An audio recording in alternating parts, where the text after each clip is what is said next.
चलिए बोलिए भागवत भगवान की जय। आगे 12 भगवान के पूजन के पश्चात भगवान सुखदेव जी महाराज ने राजा परीक्षित को अन्यान्य कथाएं सुनाते हुए, अन्यान्य कथाओं का श्रवण कराते हुए उन्होंने दक्ष प्रजापति की जो बहुत सी कन्याएं थी, देखिए कल्प भेद से दक्ष प्रजापति 2 हुए हैं। कौन? एक ब्रह्मा के पुत्र दक्ष और दूसरे प्राचेतस गणों के पुत्र। दोनों के सबसे छोटी कन्या जो है वो सती है। तो कल्प भेद से कोई कभी हुए, कई बार तो जन्म हो गए, वही प्रकृति का वही क्रम है। कभी किसी के नाम से कोई पैदा हो रहा है, कभी किसी के नाम से। तो जब सबका वंश का वर्णन बताते हुए उन्होंने सुखदेव जी महाराज ने बताया कि जो दक्ष की सबसे छोटी पुत्री थी वो भगवान शिव को ब्याही हुई थी, उनका नाम सती था। और सती भगवान शिव की अनन्य भक्त सती नाम से और स्वभाव से सती थी, पर न तो उनके कोई संतान हुई, न तो उनके कोई संतान हुई, और न बाद में क्या हुआ, अपने पिता से रुष्ट होकर के उन्होंने योग अग्नि में अपने आप को समाप्त कर दिया। यही एक दुनिया की विडंबना है। राजा परीक्षित ने सुखदेव जी के चरण पकड़ लिए। उन्होंने कहा, महाराज आप क्या कहते हैं? जिसके संतान नहीं होती, जिसके संतान नहीं होती वो शिव जी की पूजा करके संतान की प्राप्ति करता है, और उनके स्वयं के संतान नहीं। ये कैसी विडंबना है? दुनिया की यही एक सच्चाई है। हम जहाँ विद्या अध्ययन करते थे वहाँ के पुजारी जी बड़े हंसने वाले थे, थोड़ी हंसाने वाले। तो यदि कोई नया लड़का जाके हनुमान जी के 4-5 बार पैर छू ले तो पुजारी जी क्या कहते थे? बेटा उनके माथे बड़ा मुश्किल है, उनका खुद नहीं हुआ तुम काहे को पाँव पर रहे। तो यही एक दुनिया की समस्या है कि जो हम जिस वैद्य के यहाँ पुराने युग में यदि वैद्य जी के यहाँ जाते थे तो पहले स्वयं मास्क लगाना पड़ता था। काहे थे? वैद्य जी को इतनी श्वास पहले से चलती होती थी, पर दूसरे के लिए वो दवा के विद्वान होते थे। यही कहानी तो उन्होंने बतलाया। क्या कारण हुआ इसका? यदा अभिषिक्तो दक्षस्तु ब्रह्मणः परमेष्ठिनः। जब भगवान ब्रह्मा ने दक्ष को प्रजापतियों का नायक बना दिया, प्रजापतियों का जब नायक बना दिया तो दक्ष को लगा कि ये पद जब मिला है तो इस पद का गौरव या इस पद का एक अच्छा नाम हो, इसके लिए हमें कोई अच्छा कर्म करना चाहिए। तो प्रजापति दक्ष ने बहुत बड़े समाज का आवाहन किया, सबको बुलाया कि सब लोग बैठ कर के सलाह करें कि अब मैं क्या करूं, कौन ऐसा कर्म करूं जिससे कि दुनिया में मेरा यश उज्जवल हो। जब ये पक्का होता है सज्जनों कि जब भी कोई बैठक होती है तो उस बैठक का जो मुख्य अतिथि होता है वो सब दिन लेट आता है। जैसे हमारे गांव में ये पता चल जाए कि विधायक जी को आना है तो विधायक जी का मंच 12 बजे तैयार हो जाएगा, 12 बजे का टाइम दिया जाएगा और वो विधायक जी 5 बजे आएंगे। और वही विधायक जी यदि कहीं पता चल जाए कि मुख्यमंत्री को आना है तो विधायक जी एक दिन पहले 5 बजे आके बैठ जाएंगे, फिर उनके पास समय निकल आएगा। वो तो एक कथा वाले पंडित जी आए थे, सिद्धि होते कि 12 बैठ जाते और घरों के आदमी नहीं निकले। यह समस्या कथा वाले पंडितों के पास होती है। सज्जनों ये एक समस्या है दुनिया में। तो नहीं तो दुनिया में यही कहानी वहाँ भी हुई। पूरा समाज एकत्रित हो गया और पूरे समाज में सब लोग जब पहुँच गए तो सबसे लेट कौन पहुँचा? प्रजापति दक्ष, क्योंकि उस सभा के वो मुख्य अतिथि थे।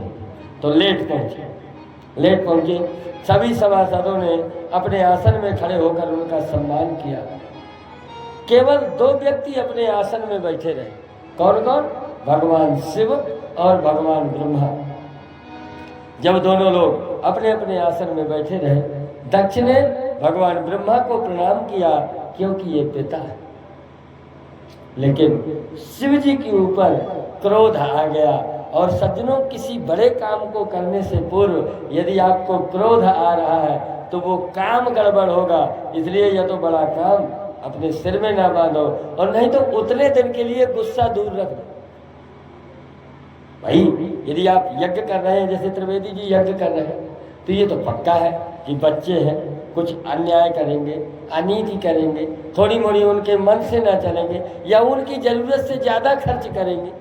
तो ऐसा नहीं कि ये गुस्सा में कहें कि चल फलाने तुम मुझे मुंह नहीं दिखाना। क्या पता चले एक को कहते मुंह नहीं दिखाना, भाग जाए हारमोनियम वाले, समस्या बन जाए। तो ऐसा नहीं, क्रोध को किनारे में रखो, ये एक बहुत जरूरी है। पर दक्ष ने वो नहीं किया। दक्ष ने क्या किया? दक्ष ने उसी समय भगवान शिव को क्रोध में अपमानित करना शुरू किया। क्या कहा?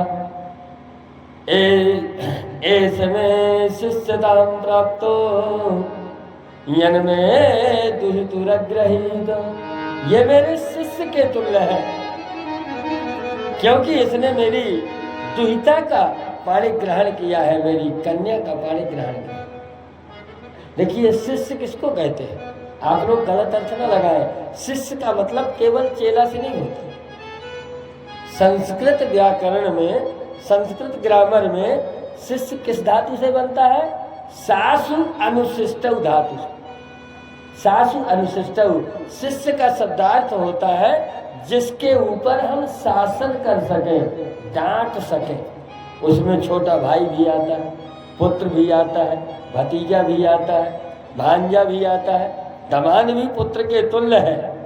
क्योंकि वो भाई, यदि उस घर की बेटी आकर के हमारे माता पिता की सबकी बातें सुनती है, तो क्या उस घर का पिता हमें कुछ कहते तो हम नाराज हो जाए?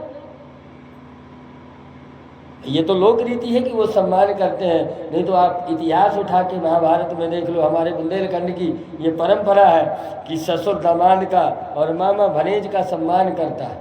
नहीं, वास्तव में भनेज के लिए मामा और दामाद के लिए ससुर सम्मान का पात्र होता है। केवल कन्यादान के बाद जब भी जनक जी राम जी को मिले तो राम जी ने जनक जी को प्रणाम किया। कौन थे जनक जी? ससुर थे। जब भी धर्मराज युधिष्ठिर को मामा कौन मिले? शल्य, तो उन्होंने प्रणाम किया, मामा थे, क्योंकि वो माँ का भाई है। पर हमारे बुंदेलखंड की ये परंपरा है कि भैया ये मान्य है, हमने इनको दान किया है तो ये हमारे घर के सम्मान। तो ये तो लौकिक परंपराएं हैं जो पूर्वजों ने बना दी, उसका निर्वाह करें। लेकिन ऐसा नहीं कि निर्वाह के साथ उसका अपमान करें। जब दक्ष ने कहा तो ये बात तर्क संगत थी, लेकिन एक बात तर्क संगत नहीं थी। क्या? जो व्यक्ति 10 बार हमें प्रणाम कर रहा है और एक दिन वो प्रणाम नहीं कर रहा, तो हम 10 बार का प्रणाम भूल रहे। घर की जो बहू 10 दिन लगातार चाय बना के 5:30 बजे दे रही है और एक दिन यदि गलती से 7 बज रहा है, तो वो 1.5 घंटा में हम उस बहू की वो 6 महीने की इज्जत खत्म कर दें जो 5 बजे जगती रहे। कम से कम कारण तो पता लगाएं कि ये क्यों नहीं आज जगी, ये क्यों भूल गई। इसका स्वास्थ्य गड़बड़ है या इसकी श्रद्धा हमारे प्रति गड़बड़ है, तो हम में कुछ कमी है क्या?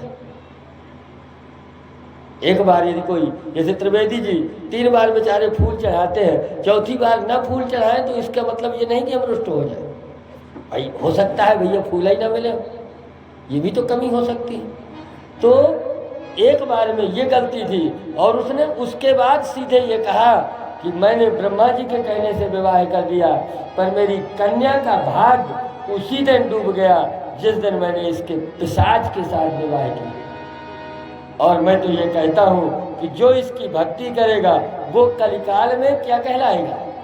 पाखंडी कहलाएगा। नंदीश्वर खड़े हो गए, उन्होंने कहा कि जब मेरे स्वामी को तुमने श्राप दे दिया, हे बाबा तुम्हें बहुत अहंकार हो रहा है, इसलिए जाओ, तुम्हारे नेमे कर रहे हो ना, बहुत जल्दी बकरे का सर लगाया जाएगा। नंदीश्वर ने वो श्राप और वरदान एक दूसरे को देते रहे और वो समाज उसी समय विसर्जित हो जाता है। किस लिए बुलाया गया था ये सब भूल गए। क्यों बुलाया गया था? ये सब भूल गए, क्योंकि क्रोध में व्यक्ति विवेक शून्य हो जाता है। भाई गोस्वामी जी ने क्या लिखा है, काल दंड लय काहु न मारा, और हर ज्ञान बल बुद्धि विचारा।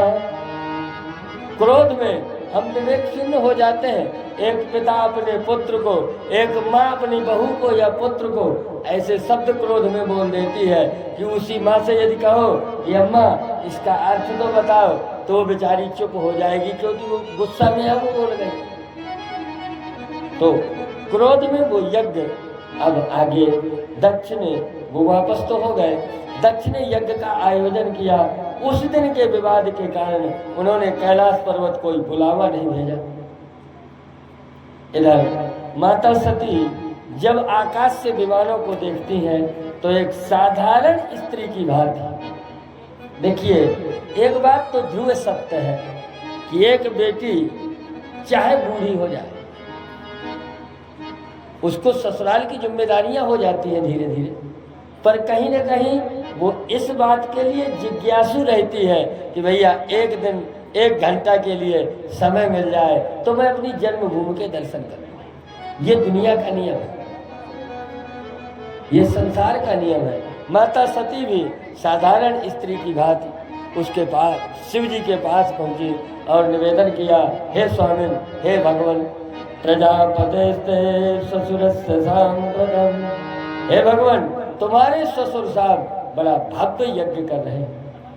मेरी ये जिज्ञासा है कि हम आप भी उस यज्ञ में भागीदार बने।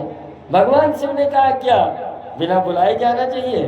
सती ने कहा यज्ञ है, धर्म का काम है, बहुत अच्छी बात है कि जाएं। उन्होंने कहा देवी बात तो ठीक है, लेकिन कोई भी यज्ञ है, यदि उस यज्ञ में किसी को बुलावा नहीं दिया गया, भाई उस यज्ञ में यदि हमने किसी को बुलावा नहीं दिया तो जाना उचित है। जैसे त्रिवेदी जी ने किसी को कार्ड नहीं दिया तो पूरा गांव, पूरा क्षेत्र, भैया त्रिवेदी जी कर रहे हैं, जब किसी को नहीं बुलाया तो हम सबको जाना चाहिए। और यदि इन्होंने बुलाया है तो भैया जितने संबंधी हैं सबको बुलाना चाहिए।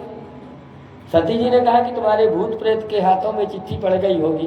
शंकर जी ने कहा कि ये दुनिया की नज़रों में भूत प्रेत है और मेरी नज़रों में ये यही मेरे वित्त मंत्री हैं, यही मेरे रक्षा मंत्री हैं, ये सब यही है।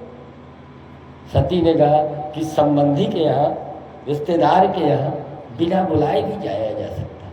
शंकर जी ने कहा ये बात भी तर्क संगत है, सही है, लेकिन तदपि विरोध माने जहाँ कोई, तदपि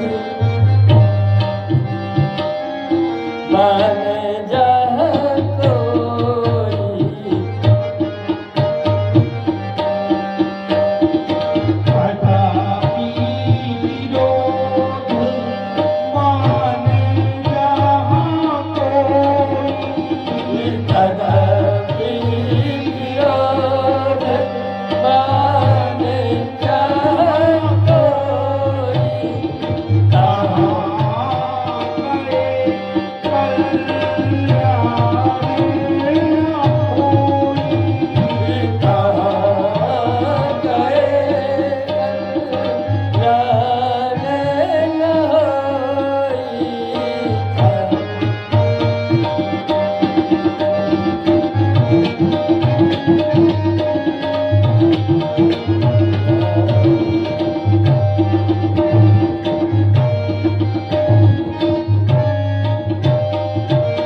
चाहे वो सगी रिश्तेदारी हो, चाहे वो दूर की, चाहे जितना संबंधी, यदि तालमेल गड़बड़ है तो बहुत विवेकी व्यक्ति को ऐसी रिश्तेदारी में जाना चाहिए। यदि वो जा रहा है तो कहीं ना कहीं रिश्तेदारी को आगे बढ़ाना चाहता है, पर सामने से जरूरी नहीं कि उतना ही विवेकी व्यक्ति मिले। तो यदि दोनों तरफ से फिर तेज तेज हो जाएंगे तो और बड़ा युद्ध हो जाएगा। इसलिए भगवान शंकर ने कहा देवी यदि तालमेल अच्छे न हो तो जाना उचित नहीं। भगवान शिव ने जब मना किया, पार्वती जी ने, वो सती जी ने कहा कि क्या मेरा जाना? उन्होंने कहा तुम्हारी इच्छा है तो जा सकती। दो चार गण लगा दिए, सती जी यज्ञशाला में प्रवेश करती हैं तो पहली बात तो कोई सम्मान से नहीं मिला, एक माँ के अलावा सादर मिली एक पुरी माता, भगनी सब देखी मुस्काता। सती जी ने चिंतन किया कि हमें दो तरह से यहाँ आना चाहिए, एक तो रिश्तेदारी में और दूसरा देवताओं के भाग में, क्योंकि देवताओं में भी हमारी गिनती है। भाई हम दो तरह से यहाँ, मैं अपनी बात कर रहा हूँ कि हम दो तरह से आए हैं कि एक तो पंडित जी बन के आए हैं और दूसरा रिश्तेदारी में आए हैं। तो भाई कई एक भांजा होता है घर का, वो घर का पल्लेदार भी बन के आता है, लेबर भी बन के आता है, और जब सम्मान का नंबर आता है तो चरण भी धोया जाता है। तो यज्ञशाला में जाके देखा तो ब्रह्मा जी ने शिव जी को यज्ञ के भाग से भी बहिष्कृत कर दिया था। सती ने चिंतन किया कि ये दुनिया का पहला यज्ञ और इसी में मेरे पति को यज्ञ के भाग से अलग कर दिया, और धिक्कार है मुझे कि उस यज्ञ में मैं बिना बुलाए आई। क्रोध में जाकर अपने पिता को दो चार बातें सुनाई और योग अग्नि में अपने आप को समाप्त कर दिया, जला दिया। इधर हाहाकार मच गया, शिव के गणों ने यज्ञ को विध्वंस करना चाहा। शिव के गणों ने यज्ञ को, देवताओं ने यज्ञ की रक्षा की। इधर जब भगवान शिव को यह समाचार मिला तो एक जटा पछाड़ करके वीरभद्र नाम के गण को पैदा किया जो 1000 भुजाओं वाला था। उसको आदेश दिया भगवान शिव ने, दक्षम सयज्ञम जहिमन भटानाम, दक्ष को यज्ञ के सहित खत्म कर। दक्ष के यज्ञ में वीरभद्र गए, दक्ष के सिर को हवन कुंड में स्वाहा कर दिया। सब देवताओं को तहस नहस करके वापस आ गए। कई महीने बीत गए, भगवान ब्रह्मा शंकर जी की स्तुति करते हैं और शंकर जी का स्तमन करके फिर से बनाते हैं, हे बाबा। शंकर जी से ब्रह्मा जी से कहा शंकर जी ने कि बताइए, तो ब्रह्मा जी ने कहा कि ये दुनिया का पहला यज्ञ है जो अधूरा पड़ा है।